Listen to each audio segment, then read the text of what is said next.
percató que el maldito hombre lobo se pavoneaba, pues de la mano de Gretel se coló en la fiesta de los Grimm.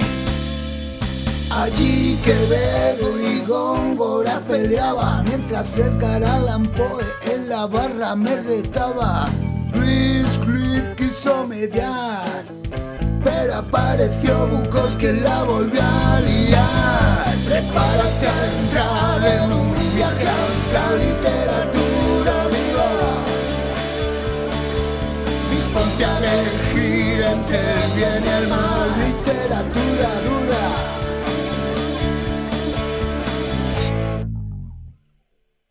Un millón de historias, palabras que se hacen frases, relatos en los cajones, esperan tímidos a tener vida, a ser presa de lectores. Historias de turbios sueños, de muchas noches insomnes, de chispas que brotan solas, como pétalos en las flores.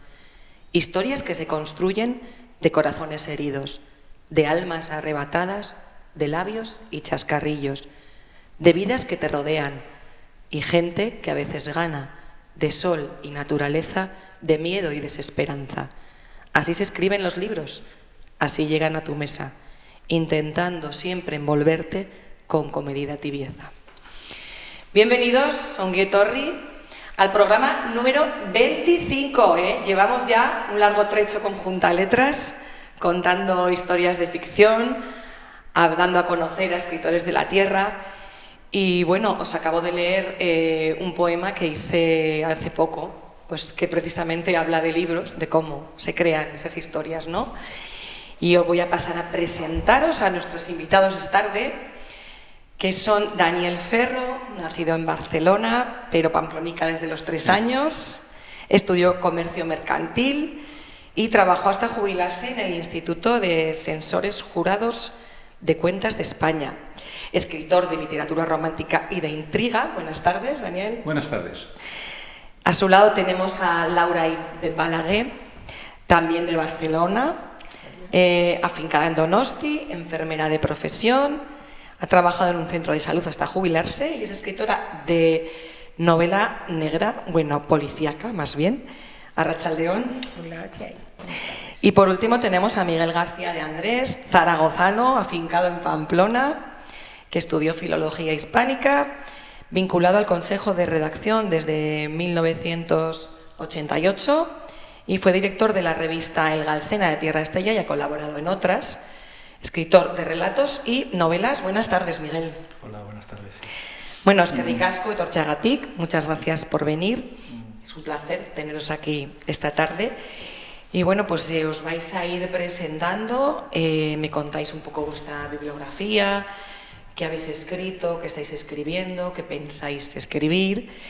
Nos habláis del libro que habéis traído o de lo que os apetezca en torno a vuestro vínculo con la literatura. Y si te parece, pues Daniel, empezamos contigo. Muy bien. Bueno, pues buenas tardes de nuevo. Mira, hoy vengo aquí con un libro que es Lirio, que es un libro de espías y es la última novela que he publicado, mi 6ª novela. Luego hablaré un poco de lo que en este momento se está cociendo, pero bueno, es lo último que ha visto la luz y además es un género dentro de la narrativa que no me había metido nunca. Siempre me había interesado el mundo del espionaje y la vida de los espías, pero nunca me había atrevido con él. Y bueno, en un momento determinado pensé que ya era la hora de intentarlo. He estado, bueno, de alguna forma traté de implicar, de plantearme lo que podía ser la trama y hay algo que no sé por qué, pero siempre me atrajo mucho, que es todo lo relativo al mundo del espionaje en torno a las 2 guerras mundiales. Y pensé que en la Segunda Guerra Mundial pues, podía encontrar una base importante para sobre ella pues, construir un argumento de ficción. Bueno, pero cuando estaba gestando la idea, no sé por qué, pues dio la casualidad de que tuve la ocasión de ver un reportaje en el que se hablaba de la Galicia de la posguerra y de un negocio, entonces fue de mucho peso para la economía de Galicia, que fue la minería del wolframio. Eran los años en los que justamente España había terminado la guerra civil, pero Europa estaba sumida en la Segunda Guerra Mundial ya, y la industria bélica alemana necesitaba, para la producción de carros blindados y de munición que tuviera que pudiera penetrar con facilidad en blindajes, necesitaban del wolframio, que es un mineral, es un metal que tiene un punto de ebullición altísimo.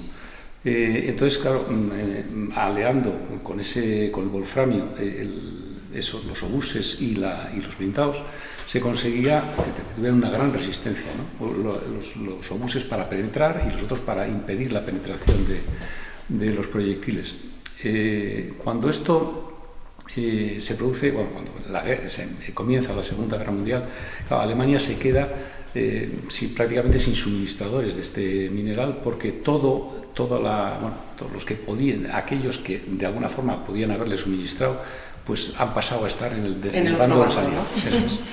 Y entonces resulta que España, pues, y concretamente Galicia, pues tiene la capacidad de producir pues, unos importantes volúmenes de ese mineral, de la wolframita, para poder luego llegar a Alemania.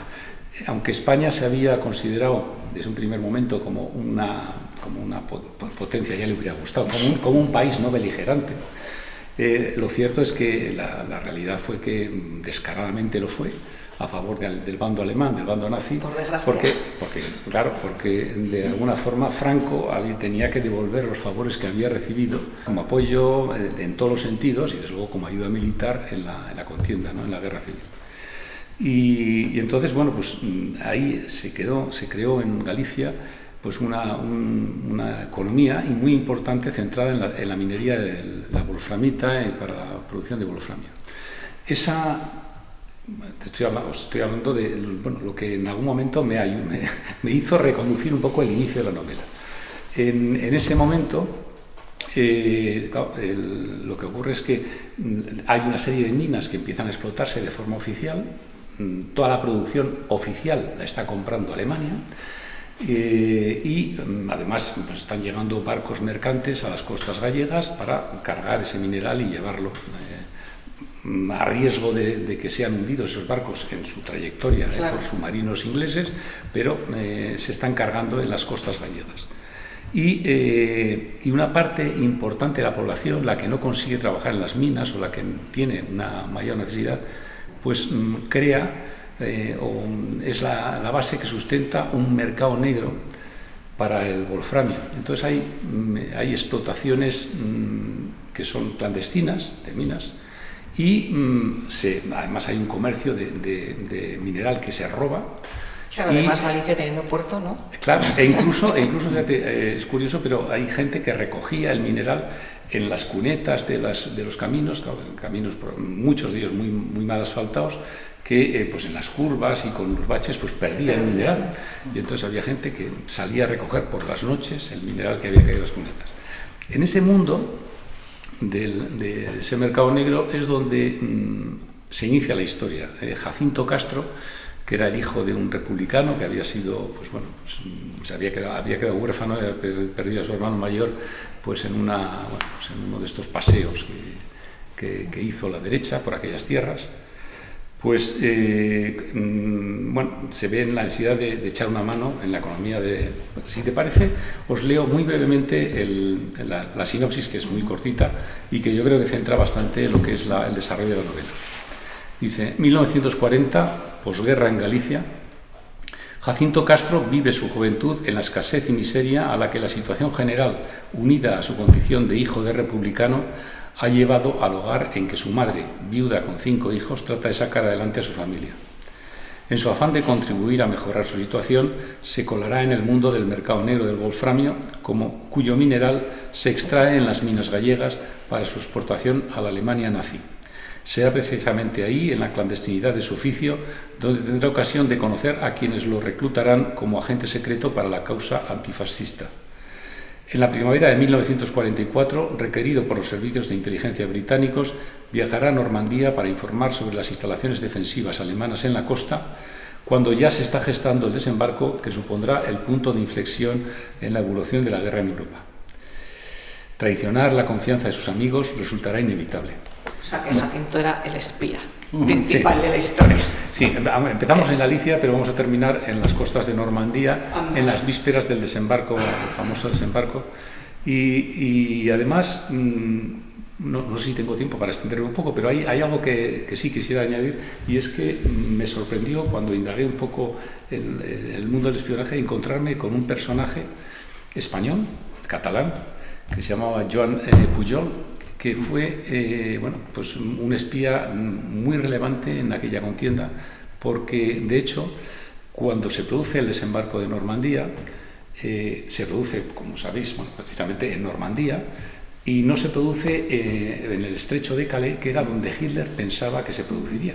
Y pensó que se produciría primero porque la distancia entre las costas inglesa y francesa en Calais es más corta, pero además porque hay una labor de zapa importante en la que sus informadores, los espías que tiene el Reich en Inglaterra, llevados, en este caso tutorizados, monitorizados por Joan Pujol, le dan una versión que efectivamente que Hitler cree a pie juntillas y que es lo que hace hasta le hace tener la convicción de que ese desembarco, si algún día se produce, será por Calais, con lo cual hay una concentración de tropas y de efectivos en Calais que cuando que debían estar repartidos por la costa y no lo están, y que cuando se produce la invasión, hasta qué punto tenía confianza en Pujol, porque Pujol era espía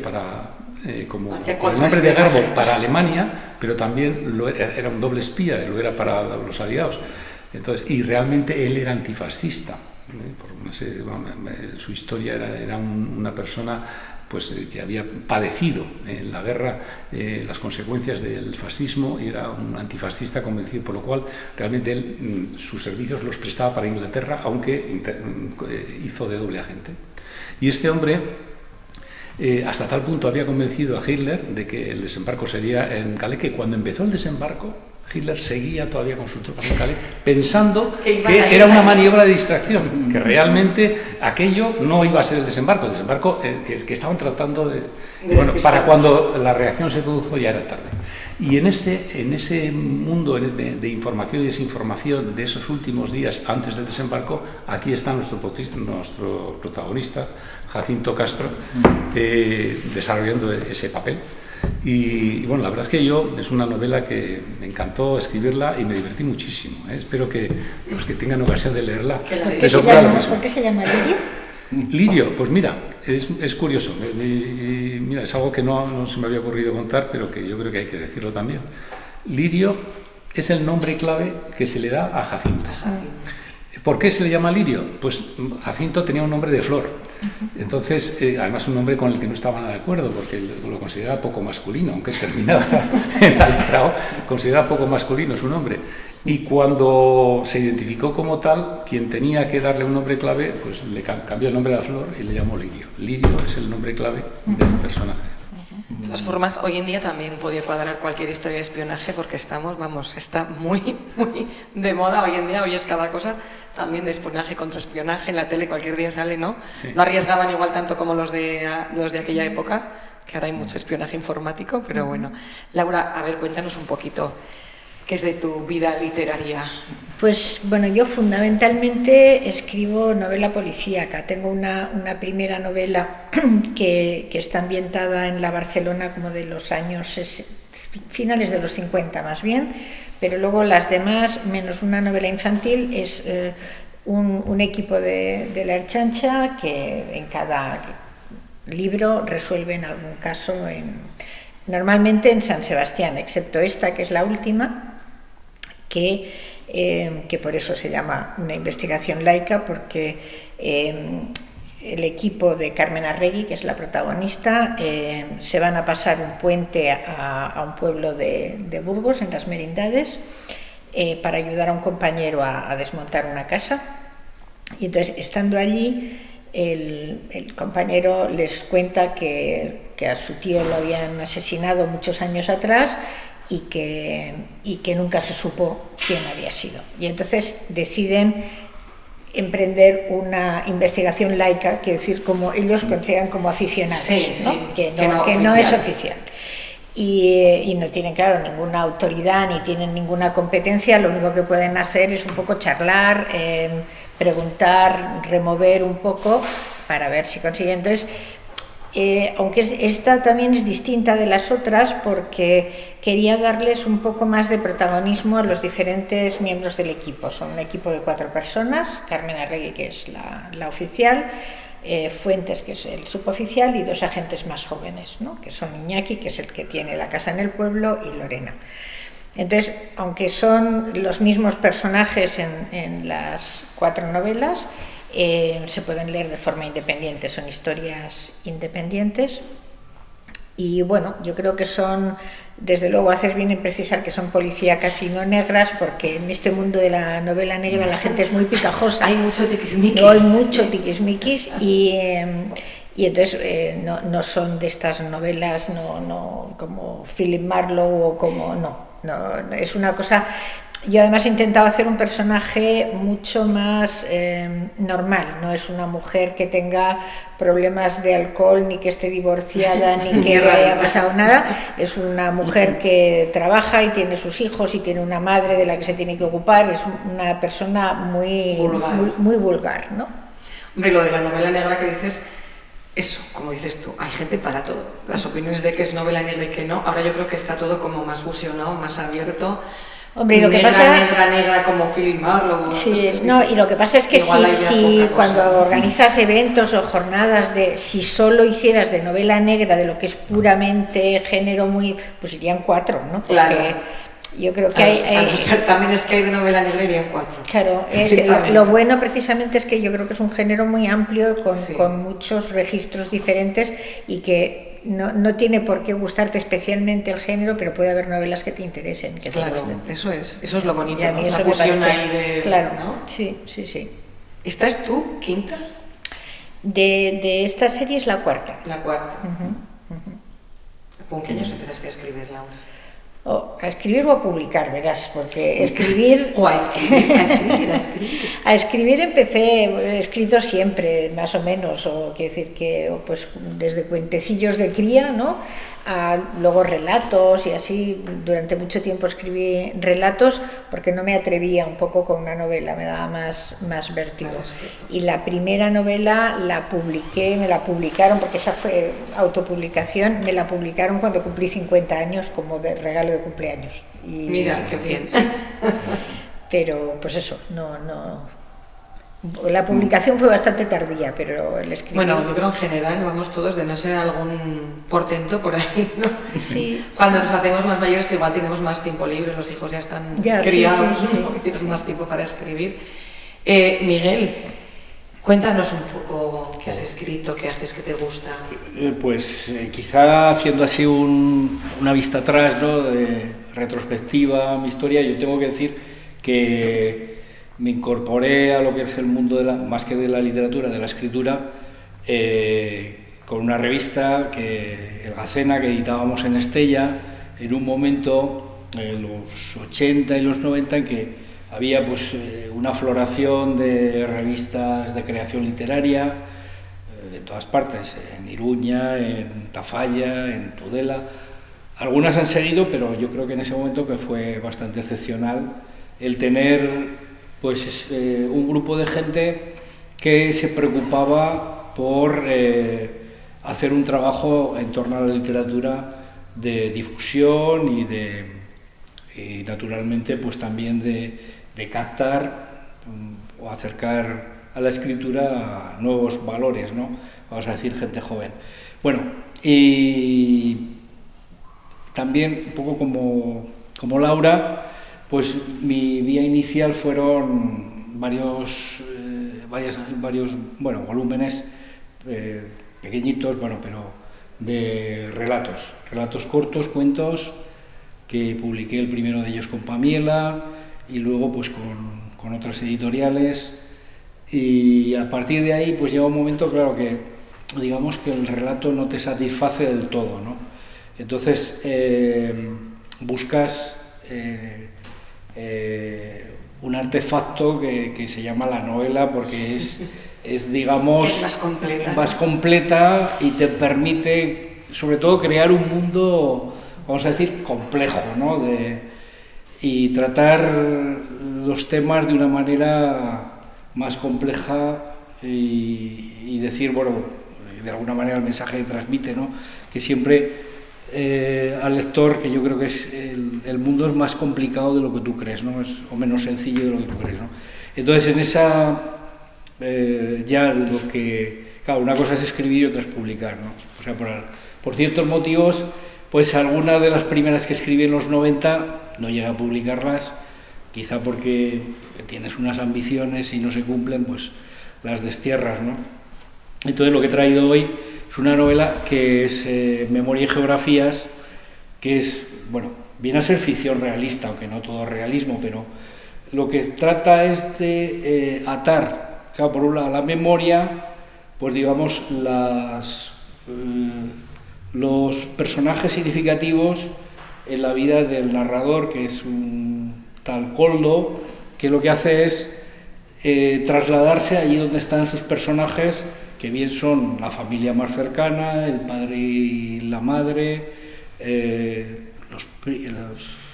una prima, los amigos y tal, ¿no? Entonces, para esto, yo lo que he buscado en esta novela es, pues, decir, bueno, ¿dónde puede encontrarse con estos personajes, ¿no?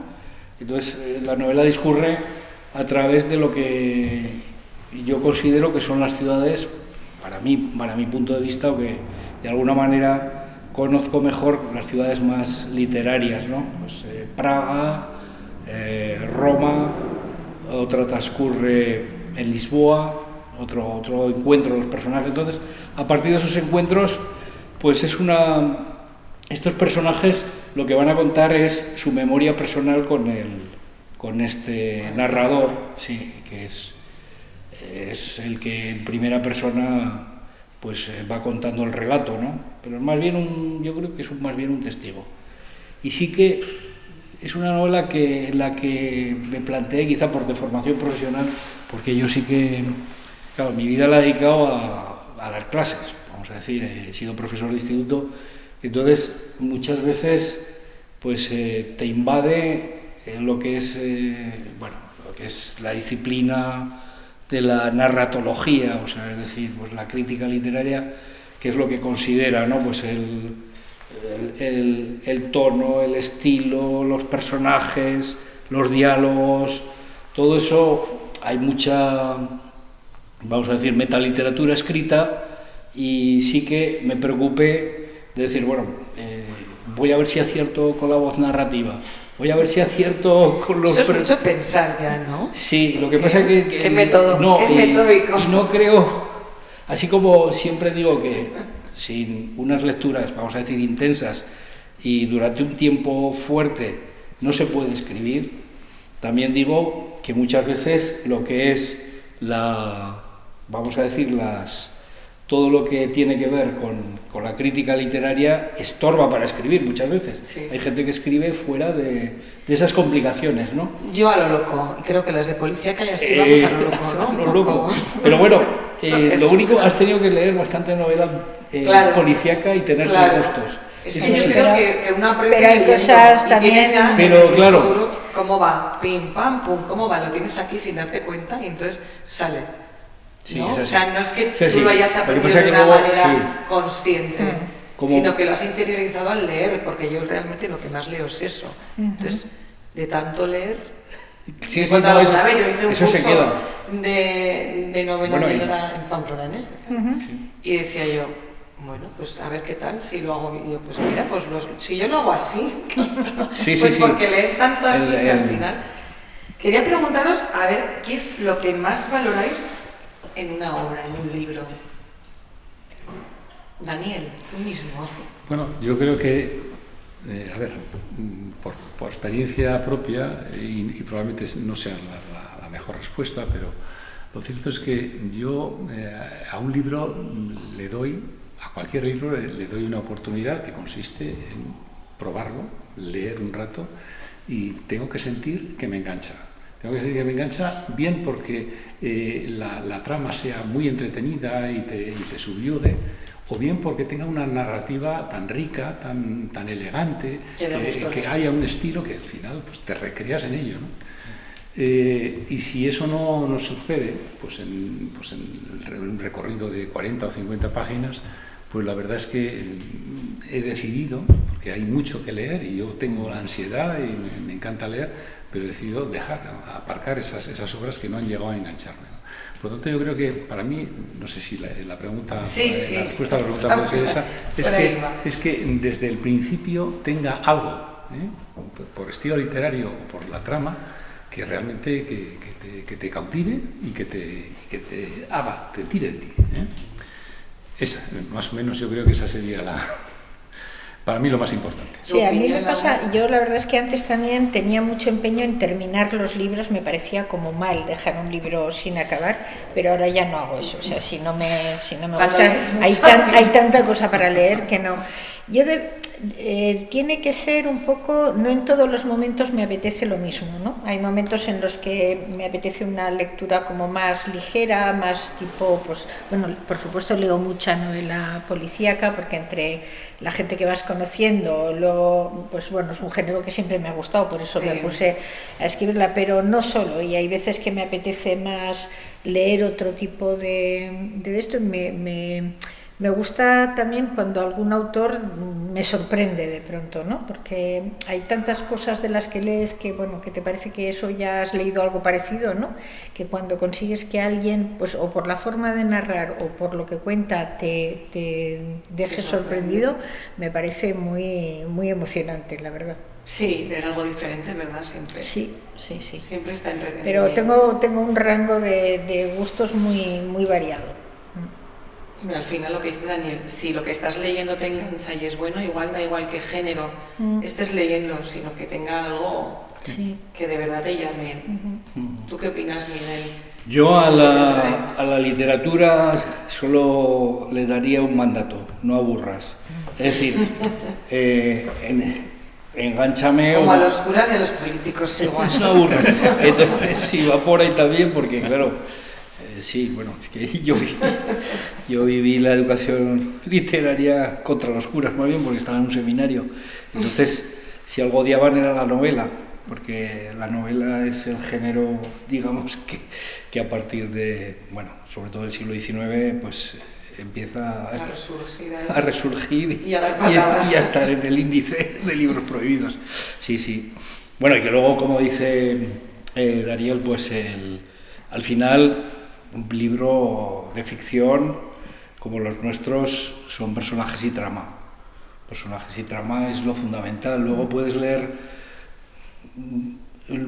leer, no sé, pues, bueno, yo ahora me he metido con Joyce y estoy leyendo algunas cosas y claro, dices, hombre, lo tengo que leer porque, bueno, pues son lecturas que haces por obligación, por estudios o no sé. Pero claro, al final cuando desaparece tanto el personaje y tanto la trama, pues... Bueno, tiene que tener un poco de solidez, ¿no? No... Porque si no... Sí, eso es. Entonces, pues, sí. ¿Qué opinión tenéis del mundo editorial actualmente? En el Cayo, hemos hablado en el Cayo. Sin hablar mal de vuestra editorial, que luego nos van a publicar. La verdad es que si pensamos si hablamos de lo que nos toca a nosotros, no sé si puedo pluralizar en este caso, pero bueno, por lo menos voy a hablar por mí. Claro, yo empecé a escribir tarde, soy un desconocido y sigo siéndolo, y realmente pues conseguir que una editorial se interese y asuma el riesgo de publicar un libro y de ponerlo en el mercado y con unas expectativas de que al final esa aventura sea rentable, hombre, la verdad es que es difícil. Entonces, claro, en mi caso, yo no sé si también, bueno, también comentabais algo, pues la autopublicación puede ser, la autoedición puede ser una opción en un primer momento.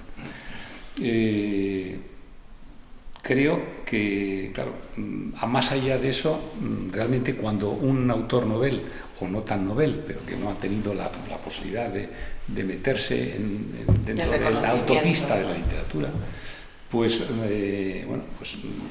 hasta que no llega a eso, realmente la opinión que tiene del mundo editorial, en mi caso, por lo menos, es algo que está en otra órbita, no en la mía, ¿eh? Pero creo que en general la opinión que tengo es que el autor está muy maltratado en general. Incluso te diría que hasta para autores más o menos consagrados. Creo que la autoedición al final no es un recurso tan malo ni tan negativo para quien empieza, porque las expectativas que puede haber en cuanto a tener un premio o un reconocimiento en lo económico tiene una mayor proyección que la puedes tener. Si quieres ganar dinero es mejor autoedición, eso está clarísimo. Eso está claro. Bueno, no sé, es una ¿Tú qué experiencia personal, tienes, Laura? No, bueno, yo la única que autopubliqué, como te digo, fue un regalo que me hicieron y esa nunca se ha comercializado, esa se regalaba. Entonces, esa le dimos a todos los amigos y conocidos y todavía me queda. Sí, fue una cosa ahí puntual. Sí, ¿no? sí, no fue. Pero yo he publicado siempre con editorial, pero me parece un mundo muy, muy difícil. O sea, me parece difícil que te hagan caso, ¿no? De esto.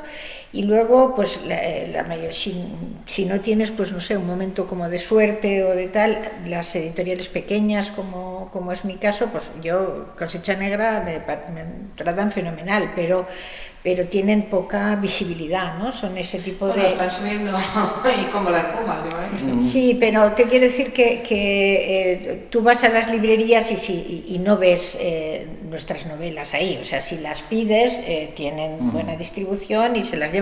Pero claro, ¿quién la va a pedir aparte de los que me conocen, no? Claro. Quiero decir que es un poco difícil hacerte un hueco, ¿no? No digo ya vivir de la literatura, que eso nunca ni me lo he planteado, ¿no? Pero un poco el darte a conocer o así no me parece nada fácil. Y bueno, yo la verdad es que ya el tener una buena relación con la editorial y que cuando escribes un mensaje te contesten y cosas que parecen, sí, cosas que parecen muy sencillas pero que no son tan frecuentes, ¿eh? Yo he tenido experiencias bastante chungas, sí. Pero bueno, pues yo creo que vivir de la literatura es como vivir del fútbol, o sea, una cosa muy poco frecuente. Sí. Yo siempre mi aspiración es, bueno, publicar la siguiente, escribir y... No, yo perdona, Laura, yo creo que es más difícil que vivir del fútbol, porque en el fútbol en cada equipo hay 11. Sí, pero bueno, no sé, yo creo que los de tercera regional por la mañana estarán en una ferretería y por la tarde jugarán al fútbol. Bueno, ¿qué opinas tú? Pues sí, comparto las mismas preocupaciones. Es que, claro, hoy en día tenemos un panorama en el que hay más editoriales que nunca, vamos a decir. Y más escritores. También es cierto, sí. Ese es un sí, problema, porque cada vez escribimos más, das una patada y salen 5. Sí, lo que pasa es que se ha diversificado mucho. Sí, yo creo que da para otra velada, ¿eh? Yo ahondando últimamente, que me ha tocado más para mi próxima novela, la verdad que me he encontrado con un montón de cosas bastante desagradables y muy falsas, ¿no? De que primero se presentan como una editorial que tal, y luego resulta que no. A ver, estás ofreciéndome una autoedición encubierta, sí, claro, eso es muy frecuente. Encubierta, a ver, si tú eres dímelo, ya está, directamente, yo tengo la opción de querer o no querer, no esto. Bueno, chicos, pues ha sido un placer, pero el tiempo pasa muy rápido. Ya sabéis que esta es vuestra casa y cuando queráis, cuando publiquéis nueva novela, pues estaremos encantados de atenderos. A los que estáis en casa, pues ya sabéis, tomar nota, tenéis tres nuevas obras para que incluyáis en vuestra biblioteca. Muchas gracias por estar ahí, ya sabéis, consumir productos de la tierra, comprar en librerías, que hay que dar trabajo a los libreros. Y hasta el próximo capítulo de Junta Letras. Agur.